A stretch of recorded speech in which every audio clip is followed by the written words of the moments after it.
Hello and welcome to this new episode of Daughters of Narcissistic Mothers Breaking Free. So, today I want to talk about 10 ways your narcissistic mother puts down your creativity and the impact it has on your life. This is a big topic, guys. So, let me ask you, first of all, when you have a creative idea, do you self-sabotage? Do you procrastinate? Do you need everything to be perfect before you even get started with this idea? Do you seek endless permission and validation from others?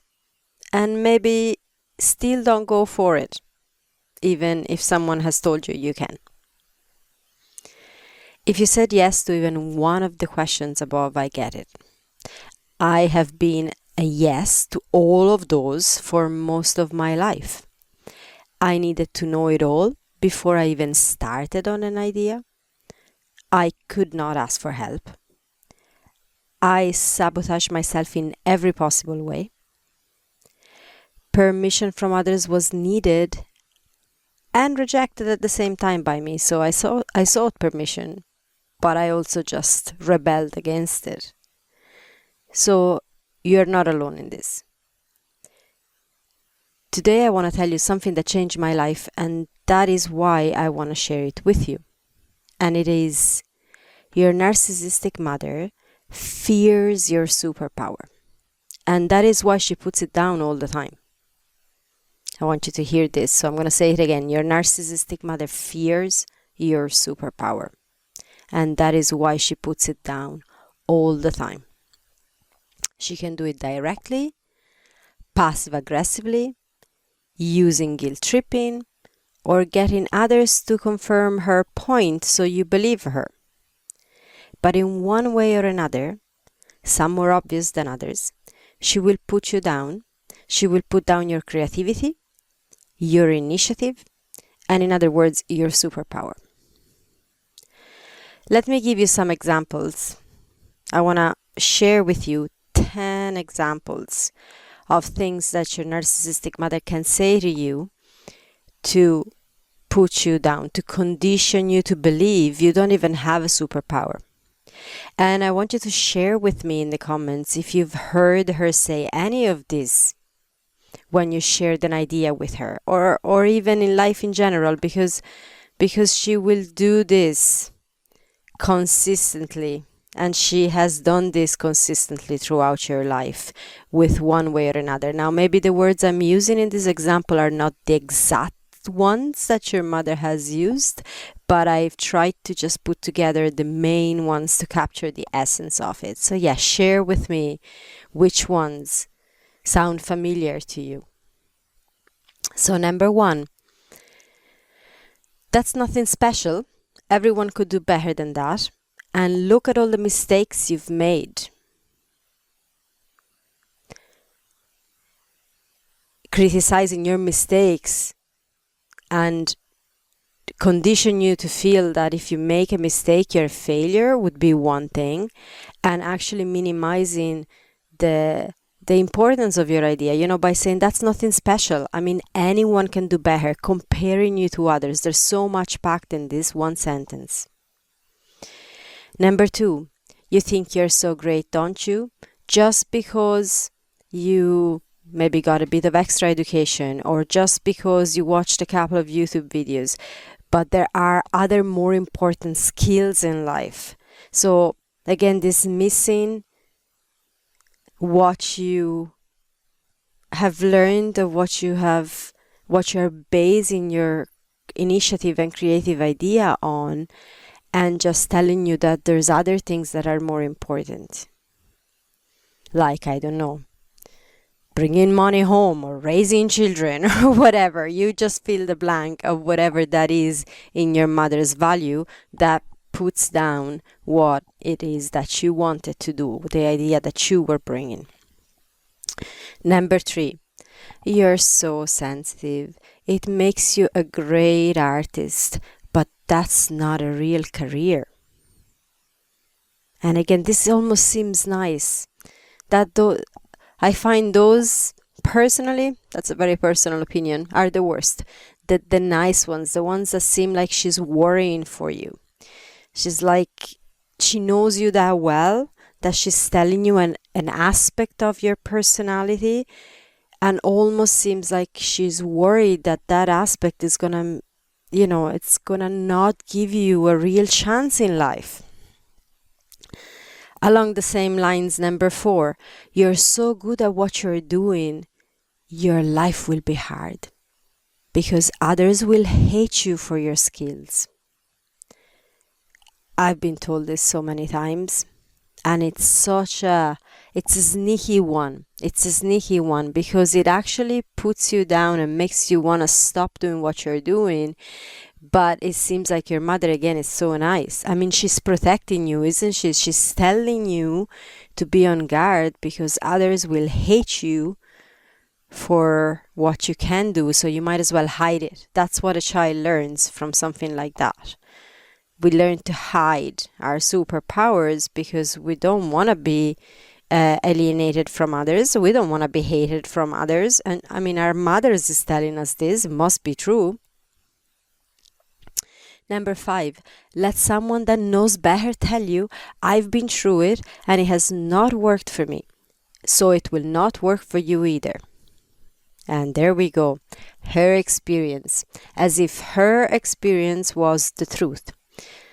And in that, she can take someone else's experience also to back up what she's saying, using key persons of influence in your community, or even on social media, opinions she's heard somewhere that back up her experience to put yours down. Number 6, that's a great idea, darling, but to pull it through, you need someone to teach you and years of experience. And again, here we go. This one seems really nice, right? She's telling you that the idea you've had is great, but then she's putting obstacles in your way. You're gonna need permission. You're gonna need to learn. You're gonna need years of experience. You're gonna need, and that this actually plays on something that is really important. When we get that impulse of initiative, that impulse of creativity, we have an idea, that implementation time is really important. We may not bring it to full completion all in one go, and that's okay. It's a step-by-step process. But if we're told straight away, before we've even taken the first step, that we have to do this long journey before we even get to the place to take the first step, then that just, there's nothing that stops a good idea more than that. Number 7, that would be great if the world was run by the fairies. Now let's talk about the real world stuff. If it were that simple, everyone would do it. Don't be so naive. This is one my mom used this one so many times with me. It was like I lived in fairyland, in her opinion, anytime I brought an idea of what I liked or what I wanted to do.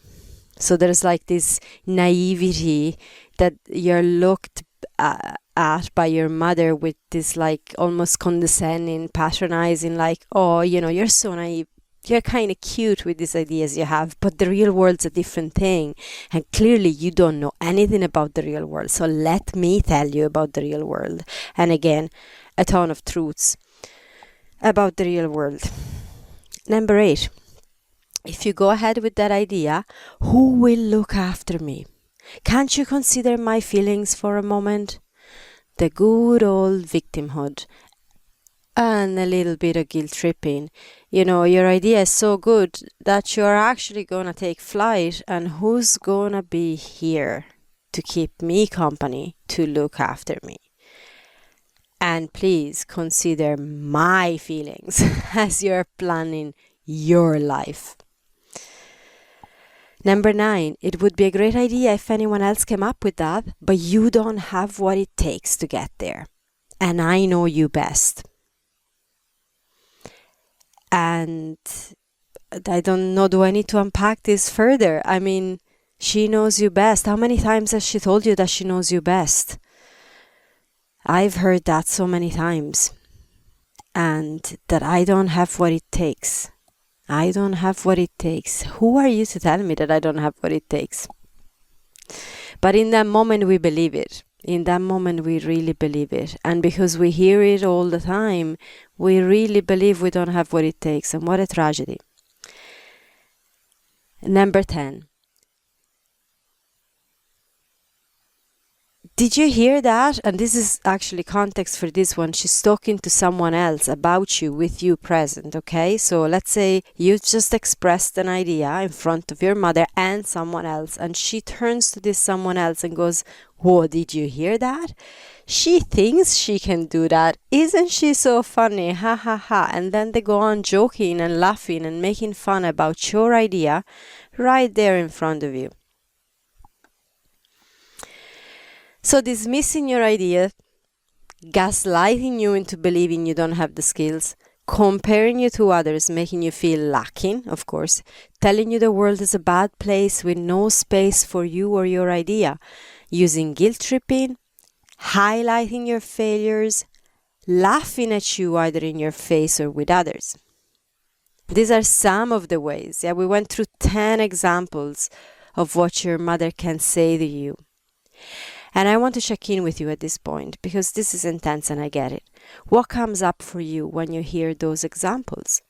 When you hear the one or maybe more than one that she has used with you and maybe still does. Maybe she still uses them with you to this day. Is it grief that comes up for you? Is it anger? Are there tears? Or maybe what comes up for you is the all too familiar hopelessness. Like it's too late for me. Had I known all these years ago, maybe I could have done something, but at this point. Or a mix of all of the above. It sure brings up a big mix for me still. Even going through that list and reading them out to you, it still brings up a lot for me. Still, so if any of, if it's anger, tears, hopelessness, if any of that comes up for you, I want you to know it makes sense. It actually makes sense to feel all of that. As this toxic behavior from your mother has had a big impact on your life. Your creativity is the foundation of your capacity to expand. This is really important. I really want you to hear this. Your creativity is the foundation of your capacity to expand. And expansion is the natural direction we crave to go in life. As humans, that's what we crave. We crave expansion. We crave to live to our potential. And we do that through initiative and our creative superpowers. However that manifests. When I'm talking about creativity, I'm not talking about you need to be a good painter, and make a beautiful drawing or picture. That's not what I'm talking about. Your creativity can be expressed in a multitude of different ways in every moment of your life, no matter what you're working at, no matter what you're doing. It can be expressed in parenting. It can be expressed in how you organize your home. It can be expressed in how you show up in your work. In how you speak, in everything. As Elena Bonham Carter said, everything in life is about making art. And I live by that because you can make art in anything that you do. And that creative superpower, it's at the base of your capacity to expand. The other option is feeling hopeless, depressed, and trapped. If we cannot express creatively in our life and expand, we end up inevitably feeling hopeless, depressed, and trapped, which is a tragedy. But with this conditioning from our narcissistic mother, we don't believe in our superpower and we fall into one of two patterns. Number one being fear of being too much. And number two being fear of not being enough. These are the two patterns that come up of all of that conditioning. Whichever version of that you've received in your life growing up. Fear of being too much or fear of not being enough. Both will make you stop an idea before you even take the first step towards it. Self-sabotage, procrastination, perfectionism, all of that come from these two patterns. Both will make you believe it's your fault somehow, some way, that things don't work out for you, that you are the problem and not you. It's you. It's inherently in you. You lack something and therefore you can't create in this world. Both will make you blame others and the world, ironically, because we feel at fault inside, but we end up blaming everything else and everyone else around us and get caught in that blame and judge anyone who has done it, not to feel the pain of your own regret. And I know that that's a tough thing to hear. It definitely was for me. That I've done it plenty of times, judging other people that I felt were actually doing what I wanted. I actually was envious of those people that were doing what I had wanted to do and felt I couldn't do. And so I dragged them down to not feel the pain of the regret that I was carrying inside. We do that to each other all the time. And it all comes down to your mother fearing your superpower. Those two patterns, the fear of being too much and the fear of being not enough, that are holding you back in life, that are keeping you stuck, they all come down to your mother fearing your superpower. And here we get to the good news. Okay? The solution to this thing that's happening to us, okay, this thing that's happening to you, this fear of being too much, fear of not being enough, that's holding you in hopelessness, in depression, feeling trapped in your life. The solution to this, it's in understanding why she fears your superpower so much. And I know you can say, but I don't care why. I just want to get on with my life. But the solution is in that point. Why? Why has she gone out of her way so much to put your superpower down? Because there's three reasons. One, that superpower will make you independent from her. Big issue for a narcissistic mother, that. Two, it will allow you to live your own life as a separate person. Yeah? Three, it will bring you success. Inevitably. Your superpower, that creative initiative, that will bring you success on something. It's going to look different for each one of us, but it's going to bring you success when you follow it, when you go with it. Okay? So those three that I just mentioned, it will make you independent. It will allow you to live your own life as a separate person. It will bring you success. They get translated in the mind of a narcissistic mother in three different things. So they mean, that's how your narcissistic mother will translate those three things. One, she won't be able to control you anymore. Two, she won't be able to get her fix of energy from you, whatever it is that she needs to fill her own tank. And three, your success will show her lacks, the things that she doesn't have, the things that she hasn't achieved, the pain of her regret. She won't be able to control you anymore if you follow that superpower, so she has to put it down. She won't be able to get the fix of energy that she needs from you, so she has to put that superpower down. And she can't cope with the pain she's carrying inside for suppressing her own superpower, and so she can't allow you to have success. And why do I say the solution is in understanding her reasons? Because if she fears your powers, your superpower, your creativity so much that she needs to put it down with such consistency. I mean, she's been consistent in putting you down all your life, hasn't she? I haven't seen my mother being as consistent as anything else. I mean, she's been through several marriages. She got her work. I mean, she's changing job once every 6 months. She hasn't been consistent in anything else, but putting me down, she's been so incredibly consistent. So why is she being so consistent? Because your superpowers is real. It's a real thing. One of the things I hear the most with women I work with is, I don't have any superpower.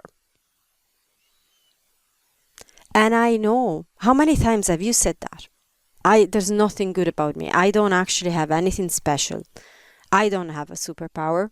If I was to ask you now, introduce yourself to me, tell me one thing about you that's a superpower, you'd be like, oh God, I have no idea. And I know that that's never true. I know that it's never true. When someone tells me I don't have a superpower, I do know that that's never true. You've been told you don't.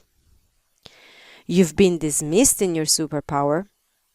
You've been laughed at and told failing meant you were useless. Those are true experiences you've had, and I get that. But none of it means you have no superpower. I bet if you pause for a moment and truly give it a thought, you can come up with at least one thing that you've done today. Let's do that. One thing that you did today that went well, that was a success because of you. And maybe that one thing is that you got up out of bed this morning. Maybe that one thing is that you prepared the lunchbox for your child. Maybe that one thing is that you gave a lovely cuddle to your pet. It doesn't have to be, we're not trying to find, oh my God, I don't know, I did something spectacular that the rest of the world is going to be in awe of. Forget about what the rest of the world thinks. It can be something very small. Maybe you've watered one of your plants and that plant is looking lovely. I'm looking at I have a spider plant in front of me and she's so green and vibrant because I remembered to water it a couple of days ago. She wasn't looking that well. But that's one thing I've done. Of course, your superpower is not all caught in that one small little action, but that's a start. And I bet that as you hear me saying this, the next thing that comes up in your mind is along the lines of, but everyone could do that. That was nothing special. Am I right? How do I know? Because that happens to me too, all the time. And I'm here to tell you, excuse the directness, that's bullshit. It's bullshit. Maybe cooking breakfast is something many could do, okay? But there's something in the way you do it, that's you, and no one else can do the same. Maybe watering that plant is something anyone could do. I mean, you could pay someone to come around and water your plants. But in that moment, there's something that's you. And no one else can replicate that. Your power is actually being you. That creativity, that expansion, that initiative that can come from you has a special blueprint that's yours and yours alone. No one else can replicate that. You are the power. You are the power. And the moment you get that, everything changes. The only reason you don't believe you have a superpower is because your mother never believed she had one either and had to take your energy away from your own sails too. She had to throw water on your fire every day as you grew up so she could control you and not feel the pain she carries inside because of her own beliefs and so on. And so the cycle keeps repeating. But you can stop that now. You deserve to stop that now and acknowledge your superpower.